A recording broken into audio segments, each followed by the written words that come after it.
Hello students, मैं दिव्या भारद्वाज एक बार फिर आपके सामने हूँ पावर शेयरिंग का पार्ट 2 लेकर। ये हमारा सेकंड और लास्ट पार्ट होगा। ये छोटा चैप्टर है और हम 2 ही पार्ट्स में इसको ख़त्म कर देंगे। तो बच्चों, पार्ट 1 में हमने पढ़ा कि पावर शेयरिंग क्या होती है और पावर शेयरिंग के अगेंस्ट अकोमोडेशन क्या होती है। फिर हमने 2 एग्जाम्पल्स पढ़े। पहला एग्जाम्पल था बेल्जियम का, जो कि यूरोप का एक छोटा सा कंट्री है, और दूसरा एग्जाम्पल हमने पढ़ा श्रीलंका का, जो कि इंडिया का नेबरिंग कंट्री है। हमने पढ़ा कि किस तरीके से श्रीलंका में पावर शेयरिंग नहीं की गई, मेजॉरिटेरियनिज्म के मेजर को फॉलो किया गया।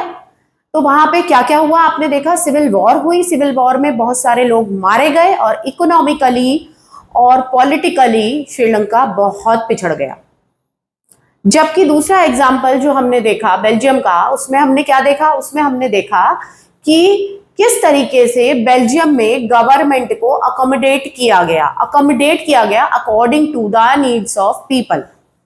मेजॉरिटेरियनिज्म के मेजर को फॉलो नहीं किया गया और इसीलिए वहां पर सारे लोग, अलग अलग लैंग्वेज बोलने वाले सब लोग मिलजुल के आज भी शांति के साथ रह रहे हैं और बेल्जियम एक मॉडल के रूप में डेवलप हो गया है।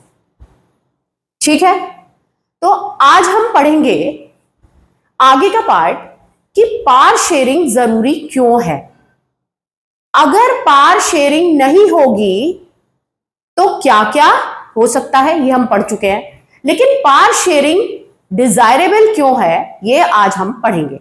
तो पहला part we will start with why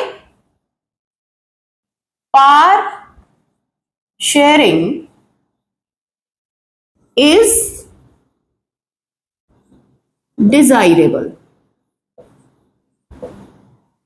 ठीक है, चलिए, अब पावर शेयरिंग की जरूरत 2 रीजंस की वजह से है।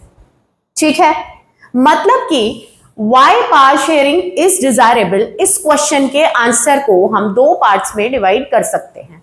पहला पार्ट है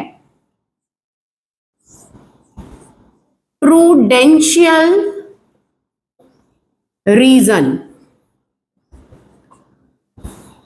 और दूसरा पार्ट है हमारा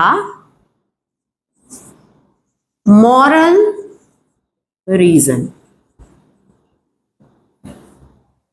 ठीक है बच्चों, अब सबसे पहले हम ये समझेंगे कि प्रूडेंशियल रीजन होता क्या है। ठीक है, चलिए, आपको पता है कि अगर आप नहीं पढ़ोगे, है ना, अगर आप पढ़ाई नहीं करोगे, बोर्ड में आपके अच्छे मार्क्स नहीं आएंगे, तो आपको घर पे डांट पड़ेगी, या तो फिर आगे आपको अपनी फेवरेट स्ट्रीम स्कूल में नहीं मिलेगी। ठीक है, आपने क्या किया, आपने कैलकुलेशन कर ली, आपने अपने माइंड में कैलकुलेशन कर ली कि भाई अगर मैं नहीं पढ़ूंगा, मेरे मार्क्स नहीं आएंगे, तो पापा शायद मुझे मेरी फेवरेट बाइक नहीं दिलवाएंगे, या तो अगर आप पीसीएम लेना चाहते हो या पीसीबी लेना चाहते हो या कुछ भी स्ट्रीम लेना चाहते हो, तो आपको वो स्ट्रीम नहीं मिलेगी। तो prudential reason is based on the facts या it is based on the calculations. हम कैलकुलेट कर लेते हैं कि ऐसा होगा तो ऐसा होगा और ऐसा नहीं होगा तो ऐसा नहीं होगा। ठीक है, तो these are called as prudential reasons. तो क्या है प्रूडेंशियल रीजंस जिनकी वजह से पावर शेयरिंग बहुत ज्यादा जरूरी है। ठीक है, तो बच्चों, पहला प्रूडेंशियल रीजन है जो कि कैलकुलेशंस पे बेस्ड है और जिसके बारे में आप पढ़ भी चुके हो कि पावर शेयरिंग से जो किसी भी कंट्री में रहने वाले लोग हैं उनके बीच में कॉन्फ्लिक्ट्स की पॉसिबिलिटी बहुत कम हो जाती है। ठीक है, तो first reason is it reduces, power sharing reduces the possibility of conflicts between different people. अब आप मुझे ये बताओ कि अगर एकोमोडेशन ना हुई होती बेल्जियम में तो क्या होता, डच स्पीकिंग और फ्रेंच स्पीकिंग लोगों के बीच में कॉन्फ्लिक्ट होते, लड़ाई झगड़े होते। ठीक है, दूसरा रीजन है कि पावर शेयरिंग पॉलिटिकल स्टेबिलिटी को बनाए रखता है। पॉलिटिकल स्टेबिलिटी को बनाए रखने का क्या मतलब है कि अगर आप सारी की सारी पावर कुछ ही लोगों के हाथ में दे दोगे तो क्या होगा, लोग उनको पसंद नहीं करेंगे, हो सकता है वो ठीक से काम ना करें, तो लोग उनको हटा दें। इसी वजह से पावर जो है वो बहुत सारे लोगों के हाथ में दी जाती है, जिसका एग्जाम्पल हम पॉलिटिकल पार्टीज के थ्रू भी समझ सकते हैं। एक पॉलिटिकल पार्टी अगर इलेक्शन हार जाती है तो दूसरी पार्टी जब जीतती है तो उसको पता होता है कि नेक्स्ट टाइम मैं भी इलेक्शन हार सकता हूं। हाँ बच्चों, तो दूसरा मॉरल रीजन क्या है? दूसरा मॉरल रीजन है कि पावर शेयरिंग इसलिए अच्छी है क्योंकि एक लेजिटिमेट गवर्नमेंट वो गवर्नमेंट होती है, लेजिटिमेट आप समझते हो, दैट इज बाय लॉ, जायज जिसको बोलते हैं। एक लेजिटिमेट गवर्नमेंट वो गवर्नमेंट होती है जहां पे लोगों की से होती है through the participation.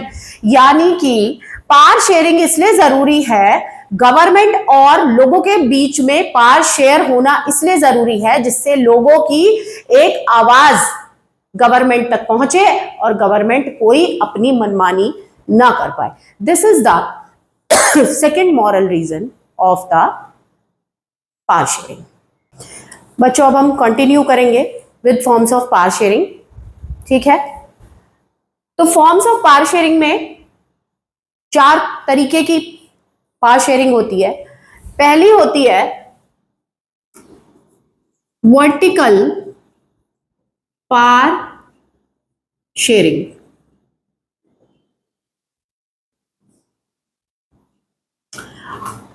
Vertical power sharing क्या होती है बच्चों?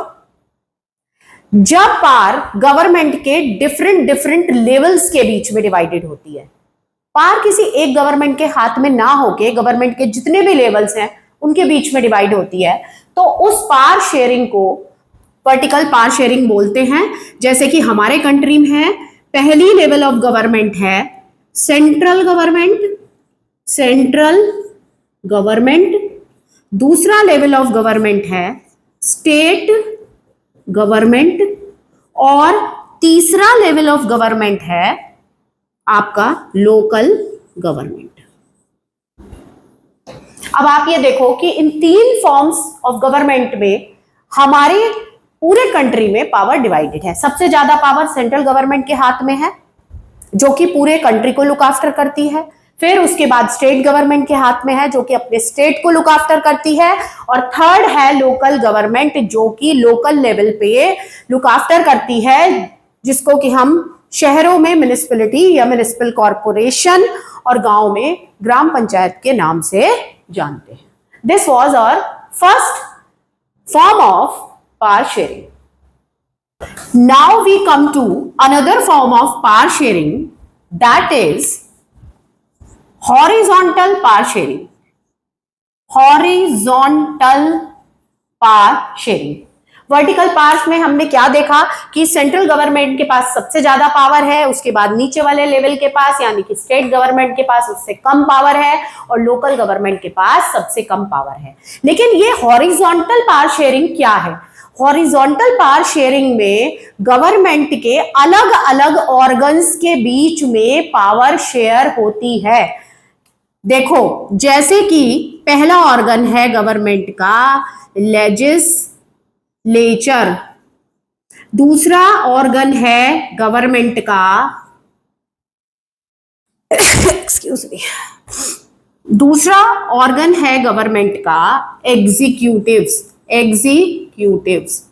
और तीसरा ऑर्गन है गवर्नमेंट का जुडिशरी। अब आप देखो यहां पे कोई भी पावर किसी के हाथ में भी कम या ज्यादा नहीं है, बल्कि सबके पास इक्वल पावर है, लेकिन अपने अपने ज्यूरिसडिक्शन में यानी कि अपने अपने एरिया में सबके पास अपनी अपनी पावर है और सब अपनी पावर को कंप्लीटली एक्सरसाइज करते हैं। अगर हम जुडिशरी की बात करें, जुडिशरी का काम है लॉ मेकिंग,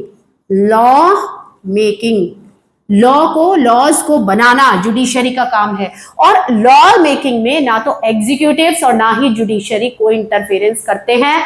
अकेले पावर है लेजिस्लेचर के पास किसी भी लॉ को बनाने की या चेंज करने की। Next comes executives. एग्जीक्यूटिव का काम है जो लॉज लेजिस्लेचर ने बनाए हैं उनको एग्जीक्यूट करने का, उनको एग्जीक्यूट यानी कि इंप्लीमेंट यानी कि लागू करने का काम है एग्जीक्यूटिव्स का। एग्जीक्यूटिव के काम में लेजिस्लेचर कोई टांग नहीं अड़ाते हैं। इंडिपेंडेंटली जो एग्जीक्यूटिव्स हैं वो अपना काम करते हैं। अब आप पूछोगे एग्जीक्यूटिव्स क्या होते हैं? एग्जीक्यूटिव्स होते हैं जो बड़े गवर्नमेंट ऑफिशियल्स, जिनको कि हम ब्यूरोक्रेट्स भी बोलते हैं, जैसे कि डीएम्स, जैसे कि कमिश्नर्स, जैसे कि एसडीएम, ये सब लॉ को एग्जीक्यूट करने का काम करते हैं। और तीसरा है जुडिशरी, जो कि जजमेंट देती है। जजमेंट, अगर लेजिस्लेचर ने अपना काम ठीक से नहीं किया, लॉ मेकिंग में कोई गड़बड़ करी या एग्जीक्यूशन में एग्जीक्यूटिव्स ने कोई गड़बड़ करी, तो इनके खिलाफ एक्शन लेती है जुडिशरी। ठीक है, तो आप देखो यहां पे इस फॉर्म ऑफ पावर शेयरिंग में तीनों की अपनी अपनी सेपरेट पावर्स हैं और एक दूसरे की पावर्स में कोई भी दूसरा इंटरफेयर नहीं करता है। ठीक है, गॉट माय पॉइंट। अब बच्चों third form of power sharing है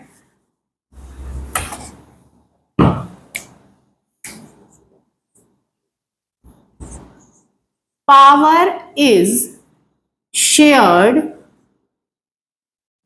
among different social groups। social groups क्या है बच्चों ये? अब आप देखो, इसका बहुत बढ़िया एग्जांपल आपके इसी चैप्टर में है, कम्युनिटी गवर्नमेंट बेल्जियम में, जो कि जर्मन स्पीकिंग लोगों की अलग है, फ्रेंच स्पीकिंग और डच स्पीकिंग लोगों की अलग है। और वो अपने कल्चर, अपनी लैंग्वेज से जुड़े हुए जितने भी डिसीजंस होते हैं, जितने भी लॉज बनाते हैं, वो सारे कम्युनिटी गवर्नमेंट के थ्रू बनाते हैं। तो तीनों लिंग्विस्टिक ग्रुप्स के बीच में पावर्स डिवाइडेड हैं। ठीक है, तो सोशल बेस और बेसिस, सोशल ग्रुप्स और बेसिस पे भी हो सकते हैं। जैसे कि आपको पता है कि हमारे यहाँ पर जो लोकल गवर्नमेंट है वहां पे 1/3 सीट्स जो है, टोटल सीट्स की 1/3 seats are reserved for women. 1/3 seats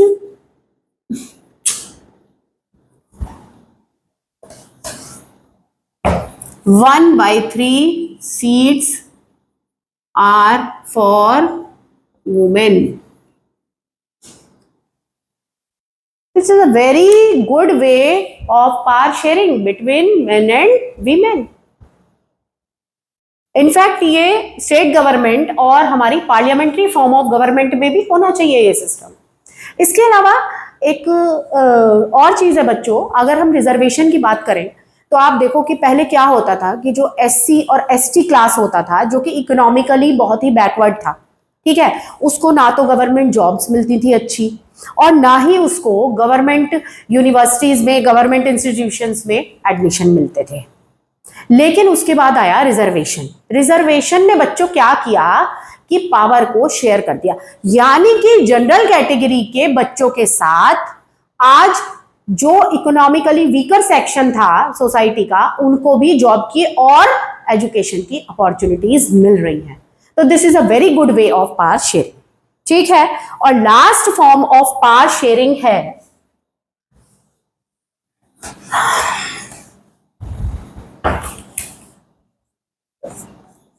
power is shared among political parties and pressure groups।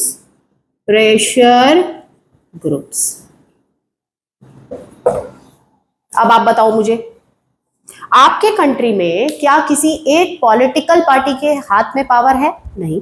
आपके यहाँ पे कितनी सारी पॉलिटिकल पार्टीज हैं और हमारे पास पूरी लिबर्टी है, पूरी फ्रीडम है कि हम किसी भी पॉलिटिकल पार्टी को गवर्नमेंट बनाने का मौका दे सके बाय इलेक्टिंग देम। सोचो अगर इंडिया में एक ही पॉलिटिकल पार्टी होती तो क्या होता, हर बार एक ही गवर्नमेंट बनती और वो गवर्नमेंट अपनी पूरी मनमानी करती। लेकिन ऐसा नहीं है, अलग अलग पॉलिटिकल पार्टीज हैं जो कि कभी भी अपनी गवर्नमेंट बना सकती हैं, और इसलिए हर गवर्नमेंट को यह डर होता है कि अगली बार ऐसा ना हो इलेक्शन में जनता हमें वोट ना दे और हमें ना चुने, इसलिए वो अपनी मनमानी नहीं कर पाती। This is very important. Next comes pressure groups. Pressure groups क्या होते हैं बच्चे?